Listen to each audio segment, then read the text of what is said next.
దివ్యాంగ విద్యార్థులకి AP government, Andhra Pradesh government ఒక శుభవార్త తీసుకొచ్చింది. ఇకపై వారి అకౌంట్లోనే పింఛన్ జమ.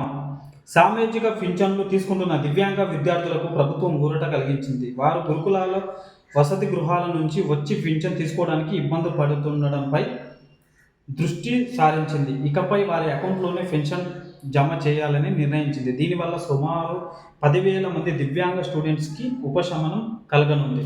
అయితే ఆంధ్రప్రదేశ్ మన ప్రభుత్వంలో ఆంధ్రప్రదేశ్లో ఎవరైతే దివ్యాంగ స్టూడెంట్స్ ఎవరైతే ఒక 10,000 మంది ఉన్నారో వాళ్ళు అక్కడి నుంచి వాళ్ళు చదువుకుంటున్న విద్యార్థులు ఎవరైతే ఉన్నారో మళ్ళీ అక్కడి నుంచి వాళ్ళు పోలేని సిచ్యువేషన్, మళ్ళీ పోయి డబ్బులు తీసుకోవాలంటే చాలా ఇబ్బంది అవుతుంది. ఇప్పటి నుంచి ఎవరైతే 10,000 మంది స్టూడెంట్స్ ఉన్నారో ఆ 10,000 మంది స్టూడెంట్స్కి ఏపీ గవర్నమెంట్ ఏం చేస్తుందంటే వాళ్ళకి వాళ్ళ అకౌంట్స్ తీసుకొని వాళ్ళ అకౌంట్లోనే పైసలు జమ చేసే కార్యక్రమం చేపట్టనుందన్నాడు. అందుకోసమే స్టూడెంట్స్ కూడా చాలా సింపుల్, ఎందుకంటే ఆడికి పోలేని సిచ్యువేషన్ కదా, డబ్బులు తెచ్చుకోనికి దాదాపు ఒక 10,000 మంది స్టూడెంట్స్ ఉన్నారు. గొప్ప విషయం, చాలా మంచి విషయం.